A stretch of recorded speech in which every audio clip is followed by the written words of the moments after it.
अस्सलाम वालेकुम नाज़रीन, आप देख रहे हैं नसीम ज़हरा टेज। आज ख़ित्ते की सूरत हाल पर नज़र डालेंगे। पाकिस्तान और अफ़गानिस्तान के ताल्लुकात और पाकिस्तान जो ख़ित्ते में जिस तरीके से आगे बढ़ रहा है, पूरा ख़ित्ता मिल कर के on the issue of Afghanistan. लेकिन नाज़रीन, इससे पहले कि हम इन बातों पर चलें, ये आप ट्वीट आप देख रहे हैं इस वक्त स्क्रीन पे। ये ट्वीट PTI ऑफिशियल की ट्वीट है। ये इसमें उन्होंने आसमा शराजी साहिबा पर एक तोहमत लगाई और कहा कि आप बताएं कि आप इस चोर की किस तरीके से ओबीडियंस यानी कि गुलामी, किस तरीके से आप उनकी बात इस हद तक मानती हैं। ओबीडियंस का मतलब बड़ा एक नेगेटिव है। अच्छा, अब बात यह है कि आसमा शराजी साहिबा की गुफ्तगू इन्होंने दिखाई अपने उस पर एक वीडियो भी इन्होंने रिलीज़ किया जिसमें दिखाया कि नवाज़ शरीफ साहब से वो बात कर रही हैं। अच्छा, जो वो वीडियो है उसके लिंक्स आपको मिल जाएंगे।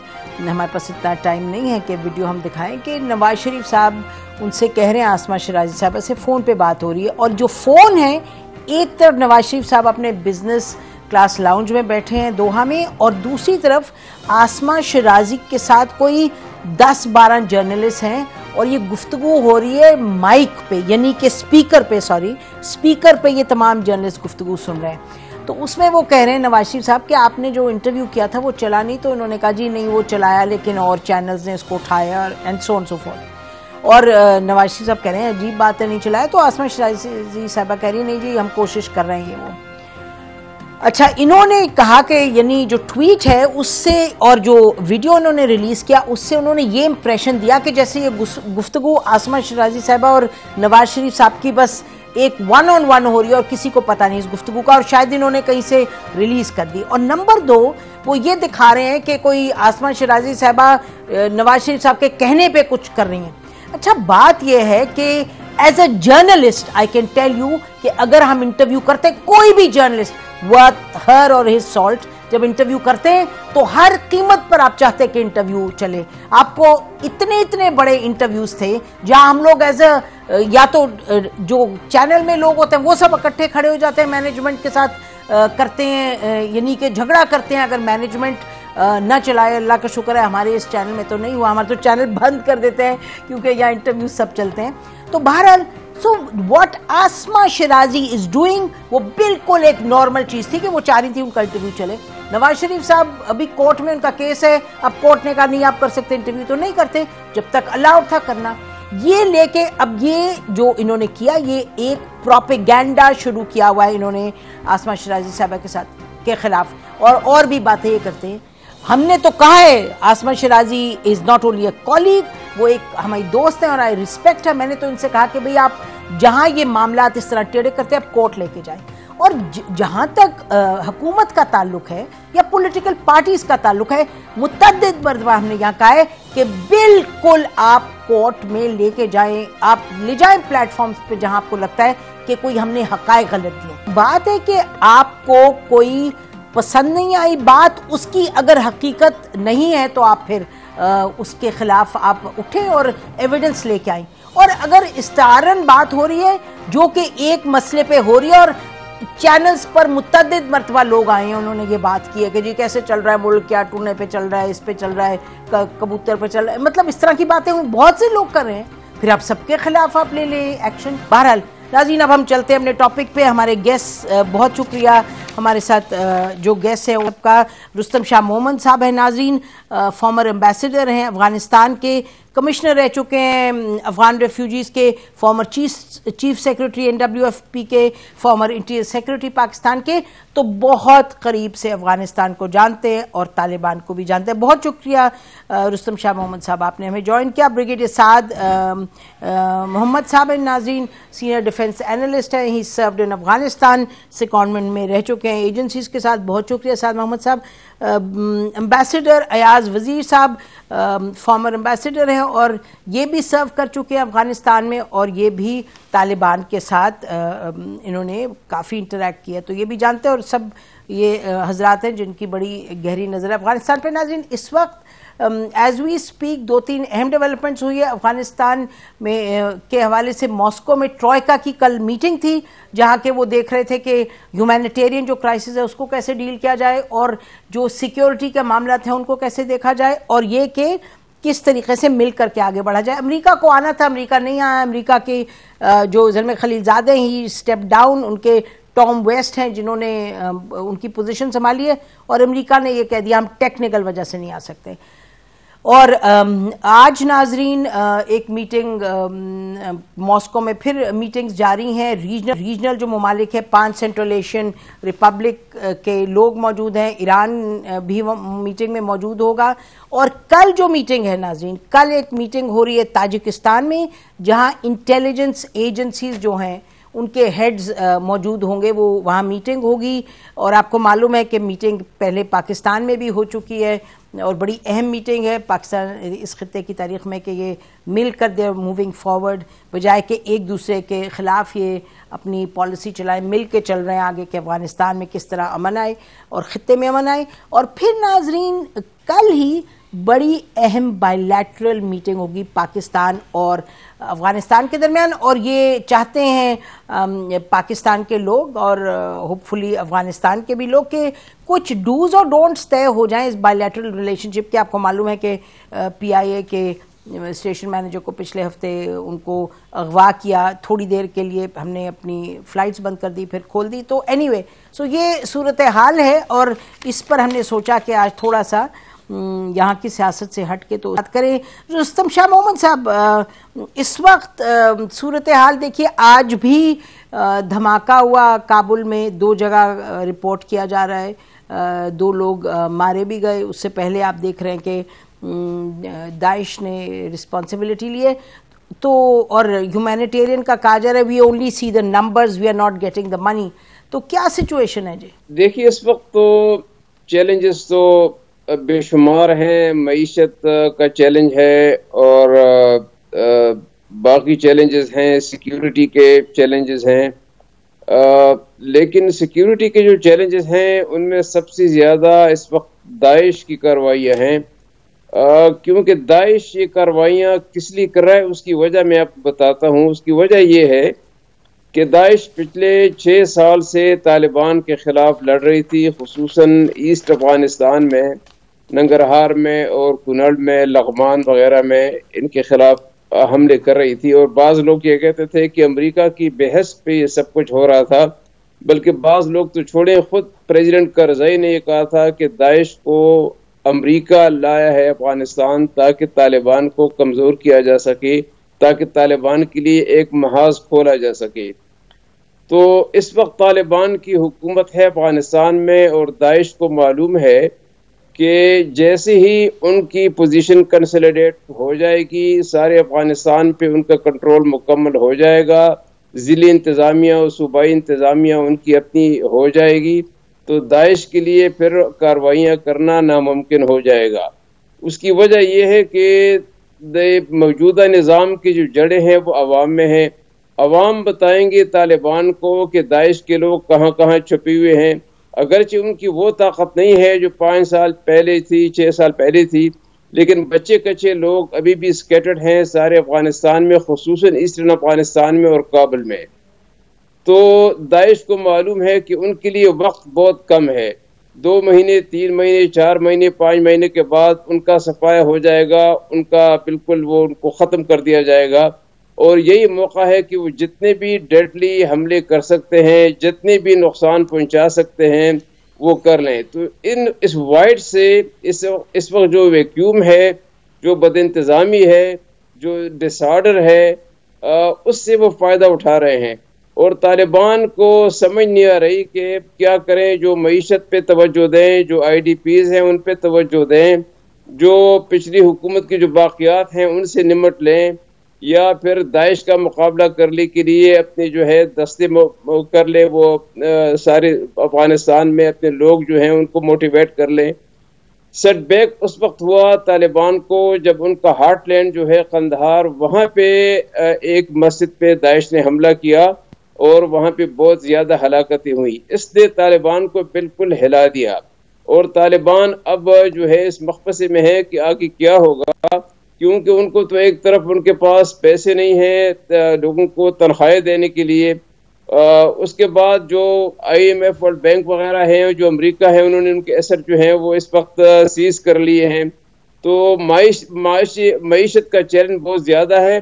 उनका सिर्फ ये इस वक्त है कि चीन और टर्की कुछ आगे आए और कुछ इमीडिएट वो डिस्पर्स कर लें ताकि जो इमीडिएट प्रॉब्लम्स है उनको ओवरकम किया जा सके।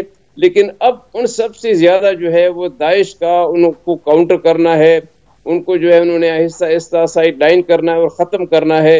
मेरे ख्याल में अब उनकी जो स्ट्रेटजी है, उनकी जो प्रायोरिटीज़ हैं, अब उनको प्रायोरिटीज़ को तब्दील करना होंगी और लोगों को मोटिवेट करके लोगों की मदद से दाइश पर काबू पाना होगा।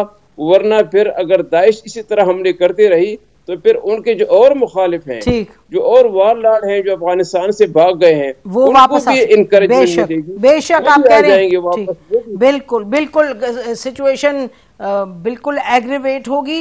एम्बेसडर साहब, तो इसका मतलब जो रुस्तम शाह साहब कह रहे हैं कि सिक्योरिटी फिर ट्रम्प कर जाएगी ह्यूमैनिटेरियन कंसिडरेशंस को, क्योंकि अब तक तो हम यही सुनते आए कि ह्यूमैनिटेरियन कंसिडरेशंस यानी कि दवाइयों का सप्लाई नहीं है, खाने का सप्लाई नहीं है, पॉवर्टी लाइन से नीचे हैं, 14 मिलियन स्टार्वेशन पर के उसके दहाने पे आके खड़े हो जाएंगे।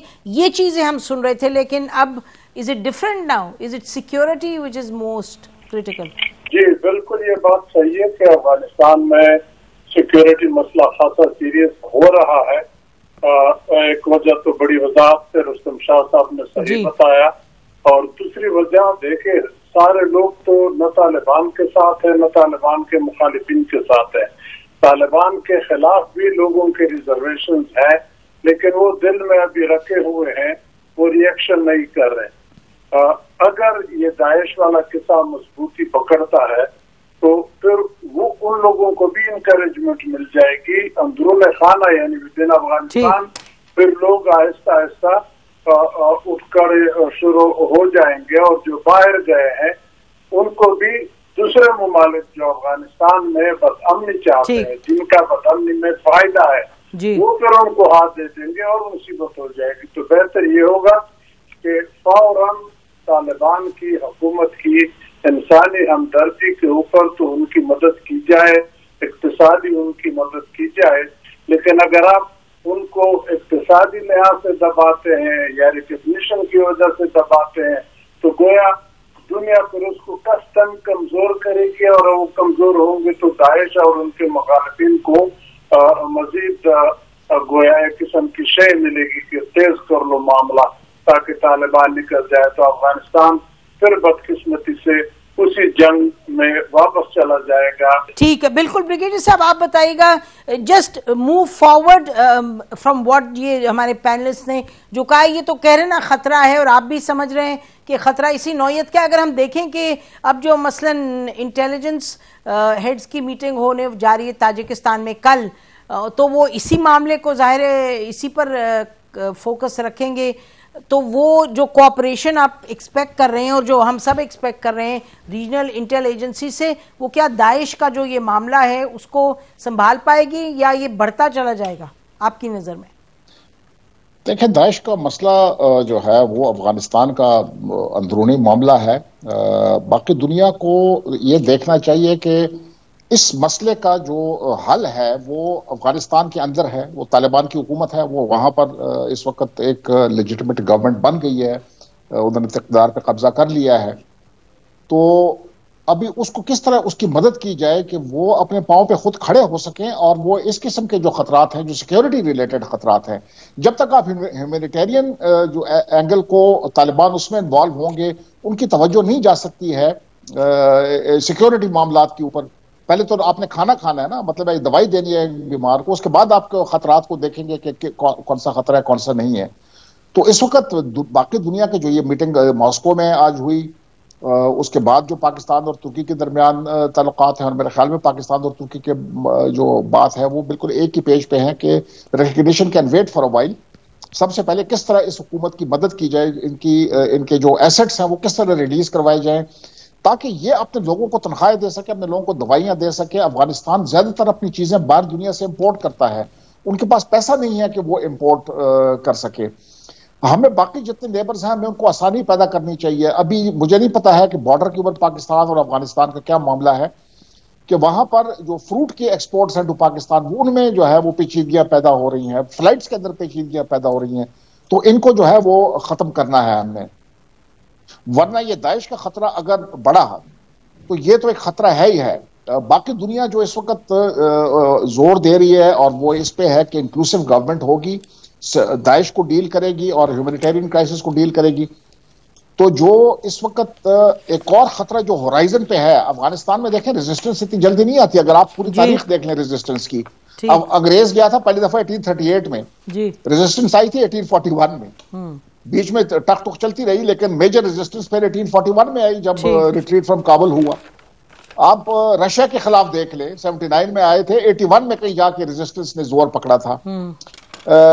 तालिबान बजाते खुद जब ये इक़्तिदार से हटे तो 2004 में इनकी रेजिस्टेंस जो है वो बिल्डअप हुआ था। तो जो लोग इस वक्त हुकूमत में नहीं है, जो नॉन पश्तून इस वक्त देख रहे हैं कि उनके कोई वहां पर नुमाइंदगी काबुल में नहीं है, ये दिन ब दिन जो है ना, ये इनकी उम्मीदें अगर खत्म होनी शुरू हो गई तो वो लोग जिस वक्त भागे हुए जिनका भी जिक्र हुआ था, और तो वो ममालिक अफगानिस्तान में अमन नहीं चाहते हैं, वो इनको देंगे और एक बहुत बड़ी रेजिस्टेंस क्रिएट हो सकती है। ब्रेक लेनी है हमें। नाज़रीन, आप तीनों पैनलिस्ट की बेसिकली कंक्लूजन यही है कि इस वक्त जो सिक्योरिटी सिचुएशन है, अगर वो बिगड़ी तो फिर तालिबान के जो मुखालिफ हैं वो जोर पकड़ेंगे, लेकिन खित्ते में भी कुछ इस वक्त जो डेवलपमेंट्स हैं वो भी इम्पोर्टेंट है। खित्ते की डेवलपमेंट्स पे भी बात करेंगे और हम बात करेंगे पाकिस्तान अफगानिस्तान की। इस वक्त ये बात दुरुस्त है कि चमन और जो बॉर्डर है जहाँ से बड़ी ट्रेड होती है वो इस वक्त 10-11 दिन हैं जब से बंद है, और जो तोरखम बॉर्डर है उधर भी कुछ मसले मसाइल हैं। ये भी सुनने में आया है कि शायद एक कमेटी बनाई जाए कि ओवरसी करें, और उसी सिलसिले में नाजरीन बायलैटरल जो मसाइल हैं उसी के सिलसिले में कल मीटिंग एक बड़ी अहम होने जा रही है काबुल में, जहाँ के पाकिस्तान के फॉरेन मिनिस्टर भी जाएंगे। इस पर बात करते हैं, स्टे विद अस।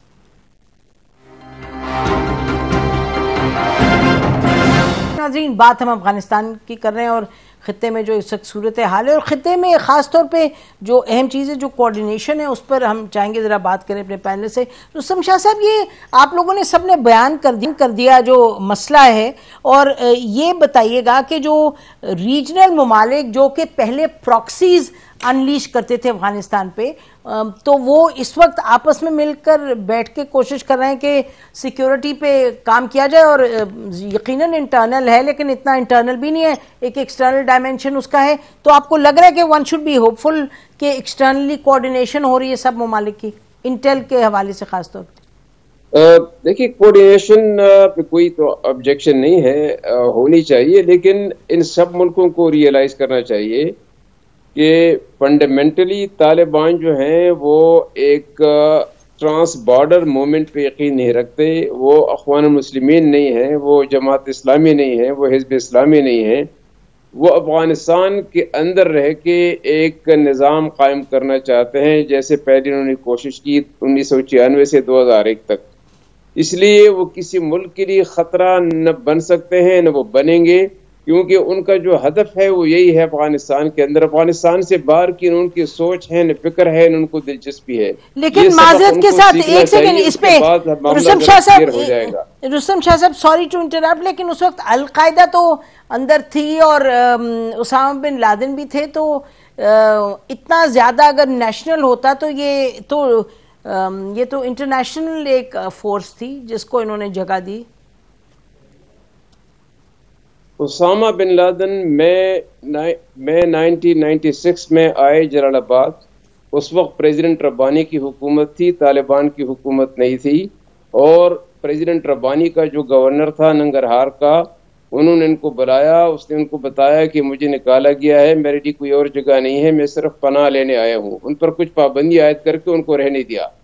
6 महीने के बाद सितंबर 1996 में तालिबान ने काबुल और जलालाबाद दोनों पे कब्जा कर लिया। और जो पहला काम तालिबान के गवर्नर ने किया तो उसको बुलाया, उसे कहा कि भाई आप किसकी इजाज़त से यहाँ आए हो, आप कौन हो, क्या करने आए हो।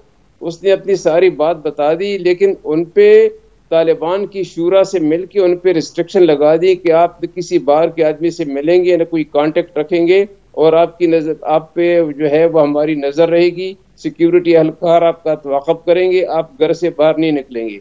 ये पाबंदियों में उनको जकड़ दिया गया। तो फिर जो मुल्क है नेबरिंग कंट्रीज, उसमें क्या कर सकते हैं एम्बेसडर साहब? What can the countries around Afghanistan do, जो बार बार मुलाकातें कर रहे हैं और एक तवातुर के साथ इनकी मीटिंग्स हो रही है, वो क्या कर सकते हैं अफगानिस्तान के लिए? तालिबान के बारे में थोड़ी सी मेरी उसे राय इसलिए मुख्तलिफ अब हो गई है कि तालिबान के बयान कुछ आ जाते हैं जो दूसरे लोगों को इरिटेट कर लेते हैं। अब तालिबान मानता हूँ अफगानी है, अफगानिस्तान के अंदर उनका मामला है, कोई बाहर उनकी डिजाइन नहीं है जैसे दूसरे सियासी लोग या ग्रुप होते हैं। लेकिन इसी तालिबान हुकूमत के तर्जमान का बयान मैंने पढ़ा, जब उससे सवाल किया गया कि आप बाकी जो मुस्लिम मूवमेंट से या मुसलमानों के साथ जो दूसरे मुल्कों में ज्यादतियां हो रही है उनके बारे में क्या कहेंगे, उनका इशारा चीन की तरफ था, लेकिन नाम लिए बगैर वो सवाल कुछ ऐसा बनाया। तो उसने कहा कि देखिए हम जहाँ भी कश्मीर में मुसलमानों के साथ ज्यादती होगी हम आवाज उठाएंगे, खा वो कश्मीर में हो खा वो किसी भी जगह हो। तो इससे उन लोगों के कान खड़े हो जाते हैं जो पहले से डरे हुए थे। सेंट्रल एशियन रिपब्लिक, रूस और ईरान ये तो पहले डरे हुए थे, लेकिन अमेरिका जब आ गया अफगानिस्तान के अंदर तो अमेरिका की दुश्मनी में ये तालिबान के साथ मिल गए कि अमेरिका को खराब करे। अमेरिका जब निकल गया तो इनकी प्रायोरिटी जाहिर बात है बदल जाती है, अपना इंटरेस्ट को परसू करते हैं।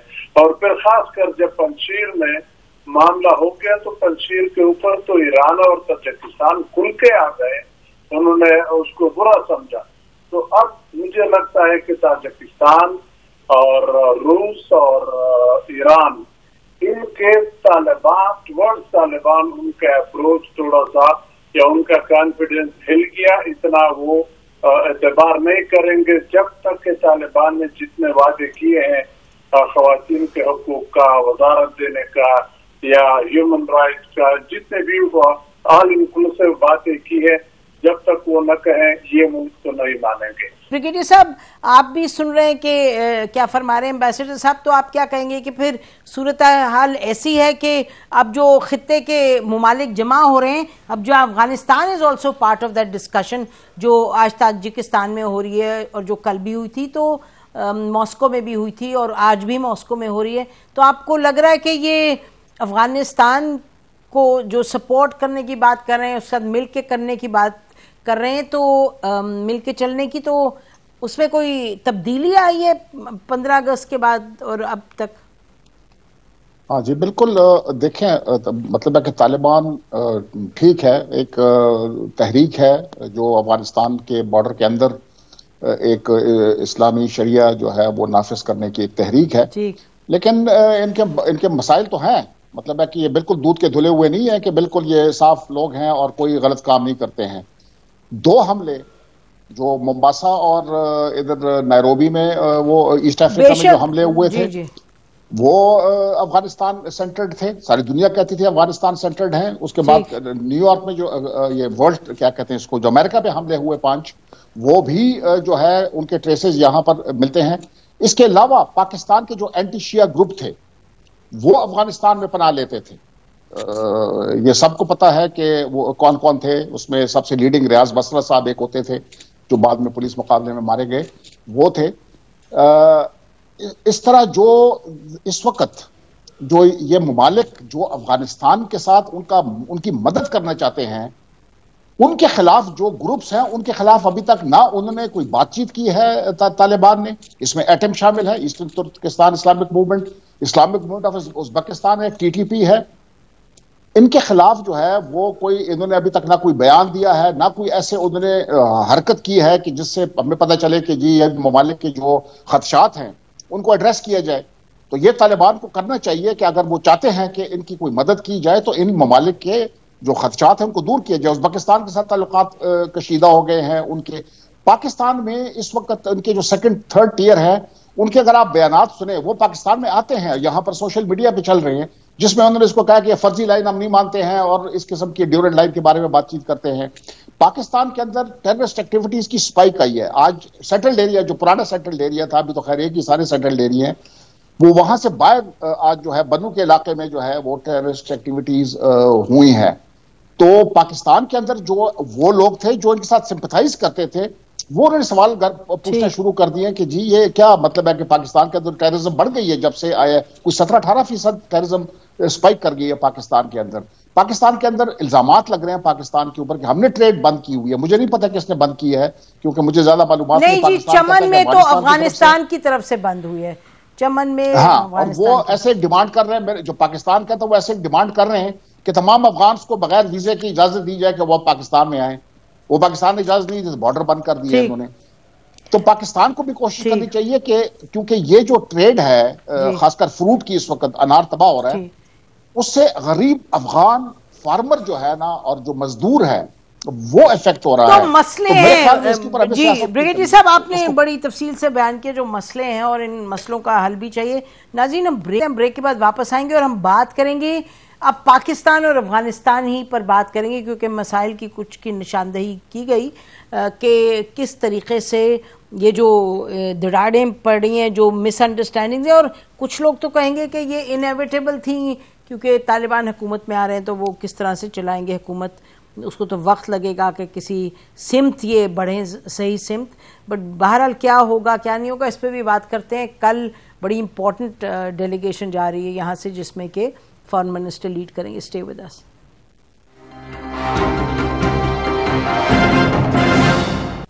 वेलकम बैक नाज़रीन। मामलात पाकिस्तान और अफगानिस्तान के दरमियान यकीनन हैं जिनको हल करने की ज़रूरत है, चाहे बॉर्डर के इश्यूज़ हैं, चाहे तजारत के इश्यूज़ हैं, चाहे यानी कि किस तरीके से दहशतगर्दी का जो मामला है उसको कैसे किया जाए। तो तमाम जो मामलात हैं उसके हवाले से नाज़रीन जो हमें ख़बर मिली वो ये कि ये भी सोचा जा रहा है पाकिस्तान में कि प्राइम मिनिस्टर के तहत एक बॉडी बनाई जाए, यानी जो देखे पाकिस्तान अफगानिस्तान के ताल्लुकात मल्टी सेक्टरल।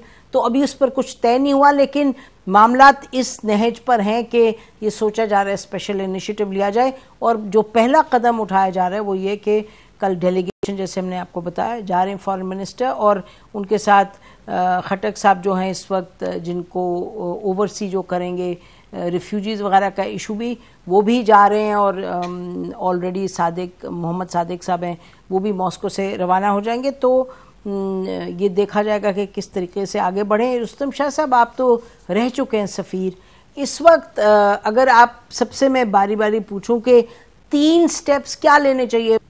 तालिबान कभी भी TTP को बर्दाश्त नहीं करेंगे, ये बात आप लिख लें। अफगानों ने ये नहीं कहा तालिबान ने कि बगैर वीज़ा के जाने दें।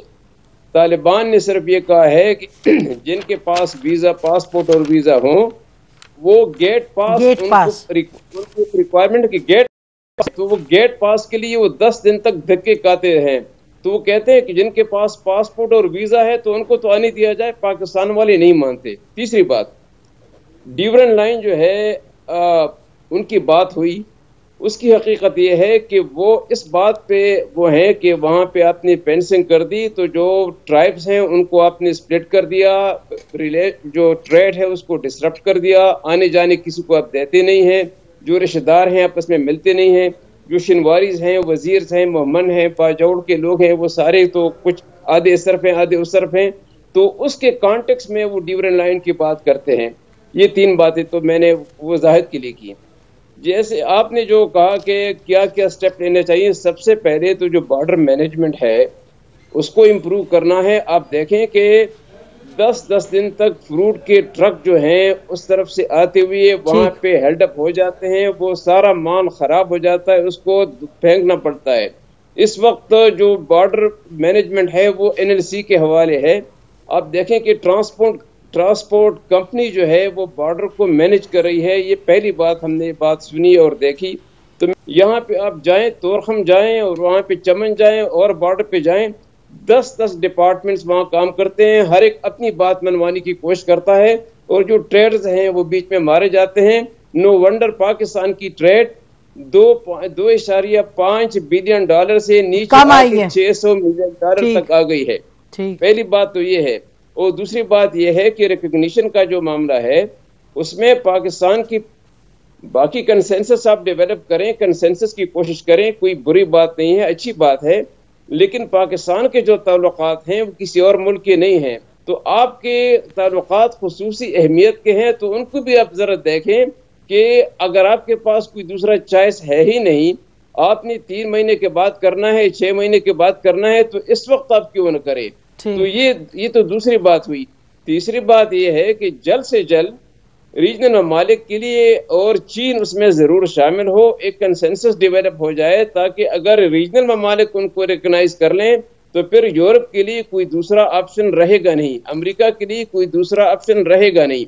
और आखिरी बात मैं ये कहना चाहता हूँ कि तालिबान को कायल किया जाए कि जैसे उन्होंने ऐलान किया है कि औरतों की एजुकेशन पे और उनके जॉब्स पे कोई पाबंदी नहीं होगी, उसका अमली मुजाहरा करें ताकि दुनिया देख ले कि तालिबान जो हैं वो अपने वादों पे अमल कर रहे हैं। जी एम्बेसडर साहब आप फरमाइएगा very quickly 3 points, very quickly sir, time खत्म हो रहा है।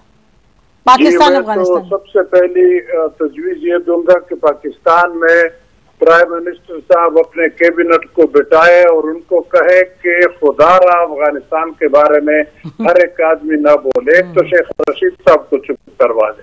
फॉरेन मिनिस्टर का काम है, फॉरेन मिनिस्ट्री में स्पोक्स पर्सन है, वो फॉरेन पॉलिसी के बारे में बात करे, बाकी कोई न करे, मिसअंडरस्टैंडिंग हो जाती है। दूसरी बात, बिल्कुल बॉर्डर मैनेजमेंट इंतहाई अहम है, जब तक उसको स्ट्रीमलाइन नहीं करोगे जी, गॉट योर पॉइंट सर, बिल्कुल।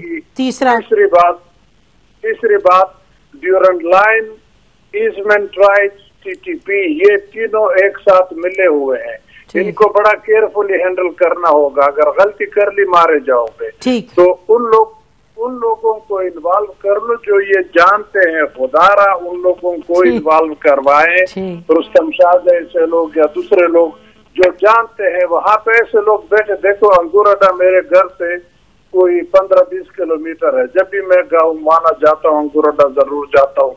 वहाँ हालात देख के बहुत ही अफसोस होता है कि कितना जबरदस्त अपॉर्चुनिटी अब अल्लाह ने हमें दी है ट्रेड डेवलप करने, बिल्कुल ठीक है, तिजारत बढ़ाने के, और वहाँ पे एक ही फजूल बात पे जनाब ऑर्डर हो गया बॉर्डर बंद है, फिर गेट पास बंद है बॉर्डर। ठीक, बिल्कुल ठीक जी। वेरी क्विकली ब्रिगेडियर साहब, प्रोग्राम खत्म होने वाले, 3 क्विक पॉइंट्स। हाँ देखें, ये इस वक्त अफगान तालिबान को मुशावरत की बहुत सख्त जरूरत है, और मेरी रिकमेंडेशन ये है कि रुस्तम शाह मोहम्मद साहब के जेर साया एक ग्रुप बनाया जाए। सरकारी ग्रुप से काम नहीं बनेगा, गैर सरकारी गैर रस्मी ग्रुप हो, उसमें वो पश्तून शामिल हो जो रूरल पश्तून है, ये साफ टाइप नहीं और बनाइस पश्तून नहीं, जो उनके साथ उनकी जुबान में बातचीत कर सकते, जो हुजरे की जुबान में, जो गांव की जुबान में उनके साथ बैठ के उनको मुशावरत दे। बिल्कुल ठीक। दूसरी सबसे बड़ी बात यह है कि please ease the trade with Afghanistan, इसको बॉर्डर खोल दे ट्रेड के लिए, बिल्कुल कोई वो न कर। मैं तो कहता हूँ पैसे भी मत लें जो ट्रेड इंपोर्ट वगैरह अफगानिस्तान से करते हैं, इसमें पाकिस्तानियों का भी फायदा है, फ्रूट आपको सस्ता मिलेगा। मोहम्मद सादिक साहब भी कुछ यही बात कर रहे हैं, this is what the special envoy saying, लेकिन अब सुनने की बात है जी। और तीसरी बात तीसरी बात यह है कि हमें कायल करना है किसी तरीके से कि जी ये दुनिया के जो खदशात हैं तालिबान इसके ऊपर, उसके रुस्तम शाह मोहम्मद साहब ने भी उसमें तो एक उन्होंने वो एस्पेक्ट बताया, वो था कि girls education and girls employment या वुमेन एम्प्लॉयमेंट। मैं ये कहता हूं कि जी जो इंक्लूसिवनेस है वो भी जरा इसको देख लें कि गैर पश्तून को पॉलिटिकली किस तरह अफगानिस्तान में इन्वॉल्व किया जाए। तो मेरे ख्याल में ये 2-3 स्टेप अफगानिस्तान लेगा तो बाकी दुनिया फिर रिकग्निशन की तरफ आ सकती है जी। लेकिन ब्रिगेडियर साहब ये तो हम सबको मालूम हो गया कि अफगानिस्तान ने हमारे से मुशावरत करके तो नहीं इकदाम उठाने, क्योंकि पाकिस्तान तो बहुत है। सो अफगानिस्तान में तालिबान को खुद कुछ डिसीजंस लेनी होंगी, और जो वो लेंगे तो फिर बात आगे बढ़ेगी। लेकिन जैसे आप लोगों ने बड़ी अच्छी तजावीज़ दी पाकिस्तान के हवाले से, जो चीज़ें करने की ज़रूरत है। नाज़रीन, इसी पर आज का प्रोग्राम ख़त्म करते हैं। बहुत अहम ताल्लुकात हैं, इनको बेहतरी की तरफ बढ़ाना ये हमारी बड़ी जिम्मेदारी है हुकूमत की। और ये भी याद रहे कि आने वाले दिनों में तालिबान अगर मजबूत होंगे तो पाकिस्तान के अपने मुल्क में अमन होगा और हमारी तिजारत बढ़ेगी, इक़्तिसादियात के लिए बेहतर है। अगर खुदा न खास्ता गड़बड़ हुई तो the loss is going to be ours also. हमारी तरफ से इतना ही। खुदा हाफिज़। पाकिस्तान जिंदाबाद।